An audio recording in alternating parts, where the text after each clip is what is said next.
En la vida hay cosas que no podemos controlar, ¿no? Y una de esas es cuando llegan visitas inesperadas.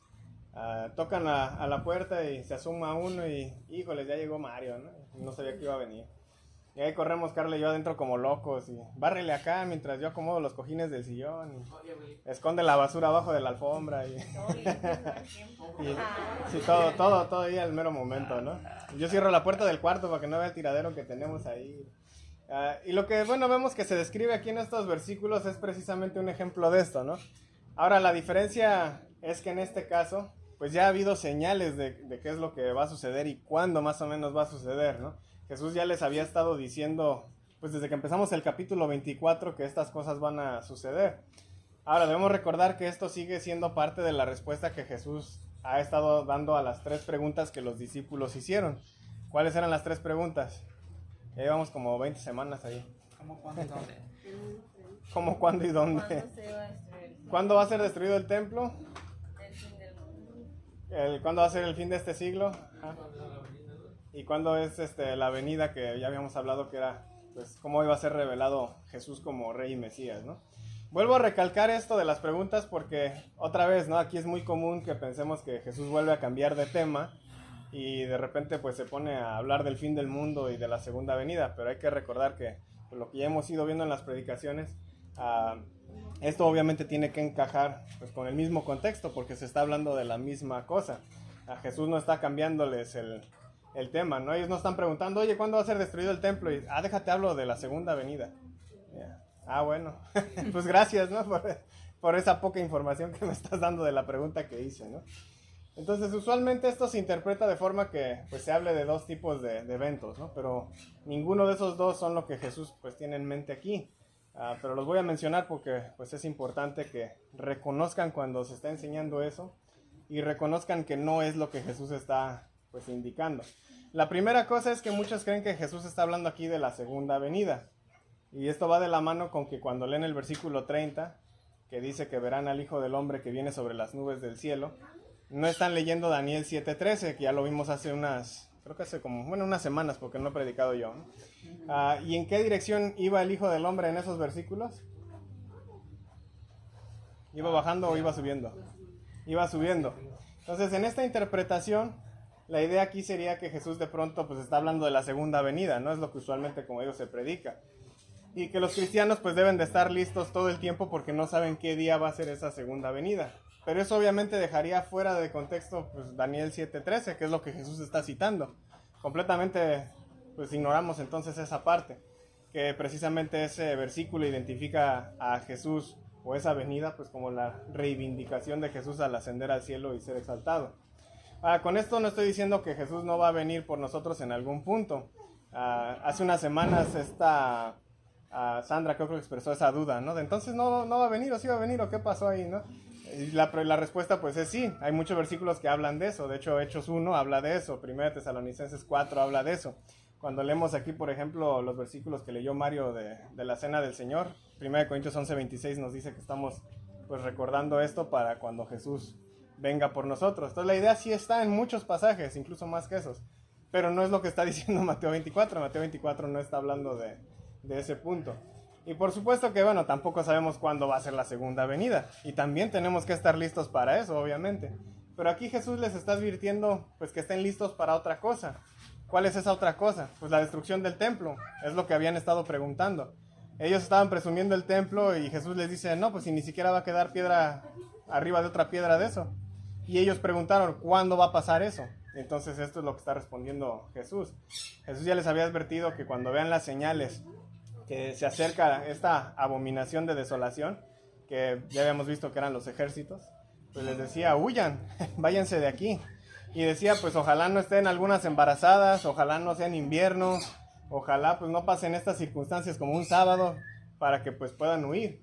Obviamente si eso se estuviera hablando de la segunda venida, pues ¿qué tiene que ver si está embarazada alguien? Entonces si por ejemplo Jesús viene ahorita, y no, Carla ya no entró porque pues ¿para qué te embarazas, no? Justo en la segunda venida. Ya no te salvaste por eso, ¿no? Obviamente no tendría sentido eso. Pero ahora, si estamos hablando de ejércitos que vienen, pues sí, ¿cómo vas a correr estando embarazada? Y bueno, sí se puede, pero no va a ser la misma facilidad para huir que pues de alguien que no. Entonces, por otro lado, algunos a veces enseñan de estos versículos que los cristianos pues deben estar listos porque no saben qué día se van a morir.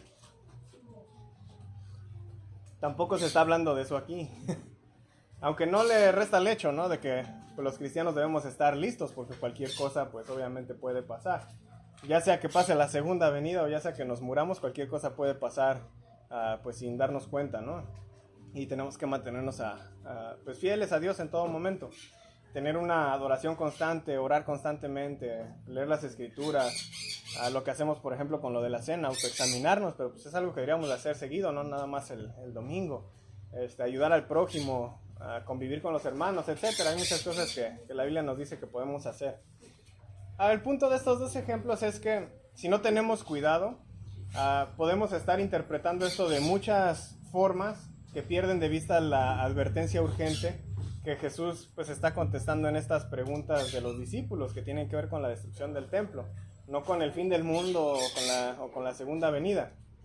Y de hecho es muy típico que, por ejemplo, pues tal vez algunos lo notaron, ¿no? Cuando empezó lo de la pandemia y muchos automáticamente, sí, Mateo 24 hablaba de eso. O sacan de Apocalipsis, ¿no? Automáticamente también, no, sí, Apocalipsis ya profetizó acerca de eso. Y la gente pues la empiezan a espantar por decirles versículos fuera de contexto y pues Jesús acá, oye, yo estoy contestando de la destrucción del templo, no de una pandemia como gripe fuerte por ahí del 2022. Entonces, si esto fuera así, ¿cuál fue el significado para ellos en ese entonces? O sea, ellos se hubieran quedado de, pues, ¿está hablando de una pandemia a futuro? Pues quién sabe pues, ¿qué es pandemia? ¿Quién sabe, no? ¿Qué es una gripe? Pues quién sabe, ¿no? Entonces, obviamente hay un problema con esa interpretación. Ahora hay que acordarnos también que en el versículo 34 Jesús había dicho que esa generación no iba a pasar hasta que todo eso sucediera. Entonces, o esa generación ya duró unos cuantos miles de años, o era algo que se tenía que haber cumplido en esa generación del tiempo de Jesús. Un punto de lo que Jesús está diciendo aquí es que la gente pues va a estar viviendo su vida normal, como si nada, ¿no? Cuando el templo sea destruido. Y Jesús indica esto con este paralelo que hace con la historia de Noé. En el tiempo de Noé, pues dice, pues, la gente estaba casándose, la gente está comiendo, la gente está haciendo lo que pues normalmente hace. Y cuando menos se dieron cuenta, pues ya empezó a llover y ya es demasiado tarde, ¿no? La gente vivía pues, como si nada, cuando de pronto les llovió la destrucción, digamos, ¿no? Y así los que no presten atención a estas señales que está diciendo Jesús, pues la destrucción romana les iba a caer de sorpresa. Si tú estás siguiendo bien a Jesús, estás poniendo atención a esto que está diciendo, pues el día que ves a los ejércitos dices, Jesús advirtió de esto, vámonos, y hay que correr de una vez. Si eso fuera otra vez de la segunda venida, pues ya que están esas señales, ya las estamos viendo, pues ya, ¿de qué sirve? ¿A dónde corres? ¿A dónde corres de Dios, no? Ahí decía pues, que huyan a los montes. Ya vino Jesús y no estaba listo, corro al monte. Y eso cómo te salva, ¿no? Si Dios está en todos lados. Entonces obviamente hay un problema con esa interpretación, ¿no? Otro punto que hace Jesús aquí es que pues esta situación va a dividir familias. Decía, ¿no? Que uno será llevado y el otro dejado. Uno estará en el campo y uno se lo van a llevar y el otro lo van a dejar. Ahora esta frase pues no se refiere a la doctrina errónea que se conoce como el rapto.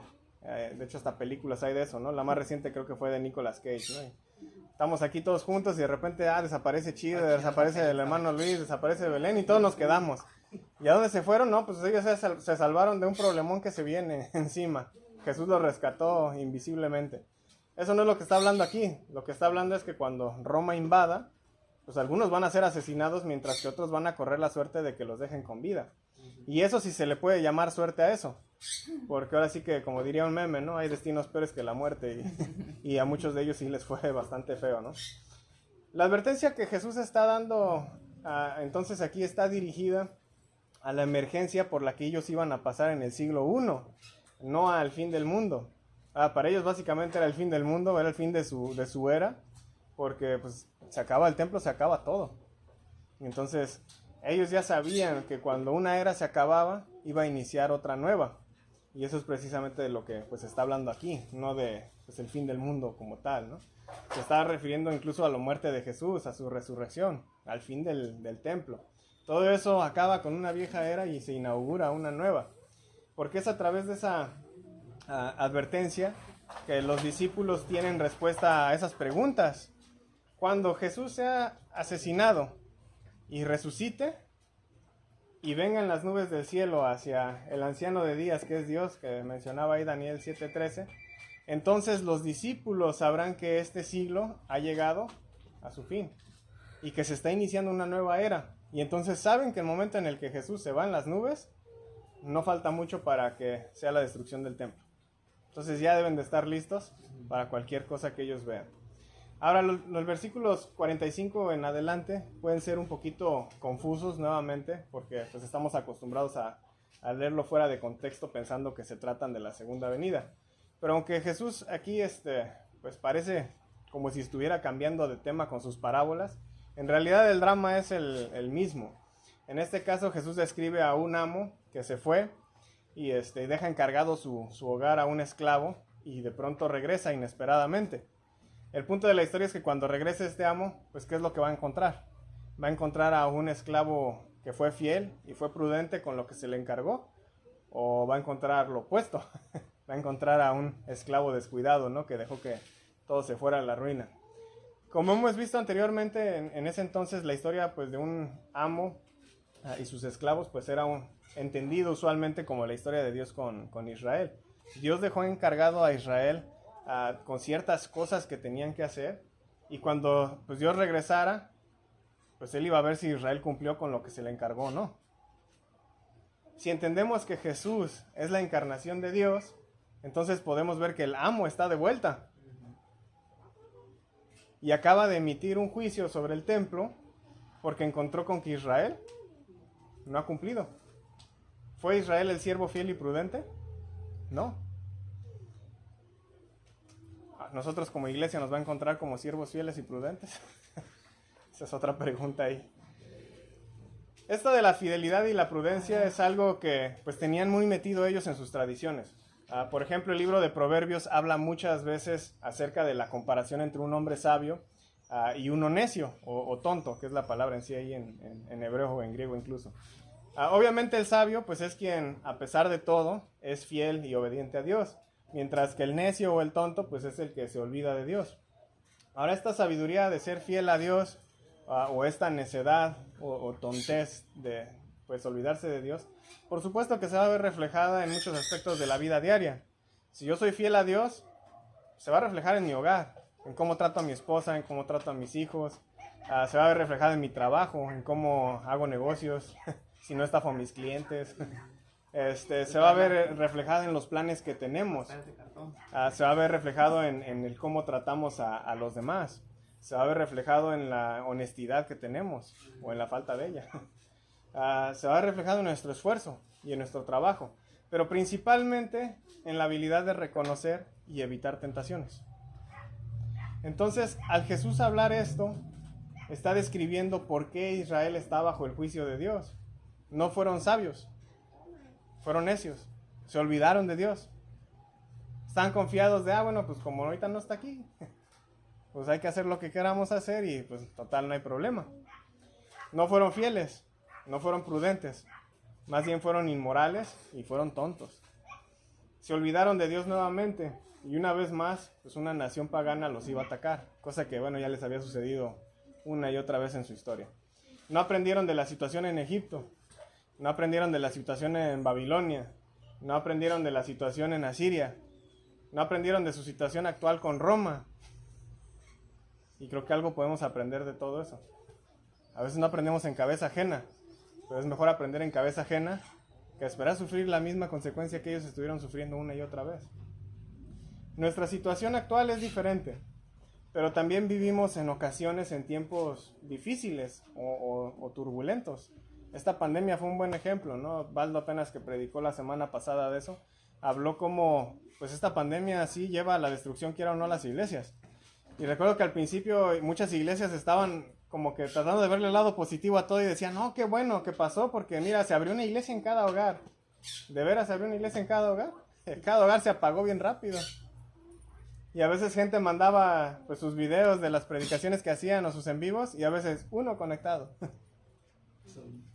Y decían, yo me acuerdo que hablaba yo con a veces otros predicadores y decían, no, es que nadie de la iglesia se está conectando. O pues ya lo ven, pero pues ya en la tarde. ¿Por qué? Le empezamos a dar importancia a, pues como está en video, lo puedo ver hasta en la tarde. Y entonces el día que pues regresa a la normalidad un poco las cosas, híjole, ya tengo ocupado los domingos en la mañana, que es cuando nos reuníamos. Porque pues estaba en video más fácil, ¿no? Mejor manda el video. De hecho a mí me pasó que alguien de aquí de la iglesia me dijo eso. Síguenos mandando el video mejor para no estar yendo. Está muy lejos Santiago. Carlos. El Alan. Él graba los videos. Él se Yo los grabando, manda yo me solo. los mando solo ahí. Obviamente no sabemos qué va a pasar mañana. No sabemos quién va a seguir vivo mañana. No sabemos si Jesús venga pronto. Pero como iglesia y como cristianos individuales deberíamos poder contestar a las preguntas: ¿estás listo? ¿Y estás velando? ¿Estamos siendo fieles y prudentes con lo que Dios nos da? ¿Estamos siendo sabios y obedientes a Él? ¿O ya nos olvidamos de Dios? Vivir en desobediencia a Dios, esperando que Él nos bendiga, pues es ignorar la historia completa del pueblo de Israel. Ahí vemos claramente cuál es la consecuencia de alejarse de Dios. Uno encuentra la destrucción. Eso es lo que se encontraron cada vez que se alejaban de Él. Entonces, pensar que para nosotros va a ser diferente, que yo puedo vivir en rebeldía y de todas maneras voy a salir bendecido, es ser más necios o más tontos que los israelitas. No estamos aprendiendo en cabeza ajena. Parte de ser cristiano no significa que siempre vamos a hacer todo bien. Los que llevamos unos años sabemos eso a la perfección. Cometemos muchos errores. Pero sabemos que así como lo vemos en algunos discípulos, por ejemplo como Pedro, cuando caigamos, pues nos vamos a levantar. Es decir, cuando hacemos lo incorrecto, vamos a buscar corregir la situación. Repito eso último. Como cristianos, cuando hacemos lo incorrecto, debemos buscar corregir la situación. Si yo, por ejemplo, golpeo a Carla constantemente, o la insulto, le digo groserías, o la maltrato, ser cristiano no es decir: ay Dios, la regué, perdóname, y pues seguimos adelante. No, ser cristiano es corregir esa situación. No solo es pedirle disculpas a Dios, no solo es pedir disculpas a mi esposa, es corregir ese mal carácter y buscar arreglar la situación que he provocado, si es que ella todavía me acepta. El pecado rompe relaciones, eso es lo que hace. Entonces, si yo rompí mi relación con Dios, si yo rompo mi relación con mi esposa, si yo rompo mi relación con mis amigos, si yo rompo mi relación con quien sea, debo buscar, tratar de restaurar pues esas relaciones que yo dañé. Pero obviamente el primer paso pues es admitir que en las relaciones rotas que tengo, yo también tengo responsabilidad en eso. No puedo controlar lo que otros hacen, pero puedo controlar lo que hago yo. Tengo que hacerme responsable de mis actos y no culpar a los demás de todo lo que sucede en una relación. Pero tengo que admitir cuál es mi parte y tratar de corregir esa parte que estoy haciendo mal. Dice el teólogo Tom Wright que junto con la acogida de los pecadores que anuncia Jesús y el perdón que siempre se ofrece cuando fallamos y luego recapacitamos, está la dura y elevada llamada a la vigilancia y la lealtad. No se puede utilizar la gracia de Dios como excusa para ser negligente. Dios me perdonará, dijo un filósofo, ese es su trabajo. Es la mentalidad que tenemos. Incluso cuando pensamos que no se nos vigila, nunca podemos olvidar que se espera mucho de aquellos a quienes se les da mucho. El juicio estaba sobre Israel. El templo iba a desaparecer por la desobediencia de Israel a Dios. Y no cualquier desobediencia. Van a crucificar a Jesús. Dios está encarnado ahí entre ellos y lo van a matar en unos cuantos capítulos. La pregunta es, ¿vamos a aprender del error de ellos o vamos a seguir su ejemplo de ellos? Y es muy fácil decir, no, pues yo no seguiría el ejemplo de ellos. Yo no mataría a Jesús si viniera aquí. ¿Realmente sí podemos afirmar tal cosa? Si Jesús llegara y dijera, deja todo lo que tienes y sígueme, ¿lo seguiríamos? A veces leemos historias como el joven rico, ¿no? Y no, pues da todo tu dinero a los pobres y sígueme. Ay, yo no sé cómo no se fue con Jesús, es Jesús. Pero ¿cuántos de nosotros estamos dispuestos a dejar el dinero por ir un domingo, ¿no? Entonces obviamente podremos caer en el mismo error que ellos, hay que tener cuidado de eso. ¿Vamos a buscar estar reconciliados con el prójimo y con Dios? ¿O vamos a, si tenemos la oportunidad, sacrificar a ambos? Porque sacrificamos muy seguido nuestras relaciones con los demás y sacrificamos muy seguido nuestra relación con Dios. hay que andar como sabios y no como necios o como tontos. El día y la hora de la destrucción de Israel era desconocida. Ellos no iban a saber cuándo. Pero Jesús ya les había advertido y les dice, estén listos. Cuando empiecen a ver estas cositas que van pasando, córranle, aléjense de ahí. Tenían que estar listos para escapar de esa destrucción. Lo mismo con nosotros, el día y la hora de la destrucción del mal es desconocida. Por lo tanto, debemos estar listos para no estar haciendo el mal y ser destruido junto con él. No sabemos cuándo va a pasar. La única señal es estén listos. Cualquier día puede ser el día. Entonces nosotros tenemos que asegurarnos de no salir siendo destruidos como los del tiempo de Noé, como mencionaba aquí, o como los del tiempo de los israelitas con los romanos, o como nos puede pasar a nosotros si no estamos pues vigilando la situación, ¿no?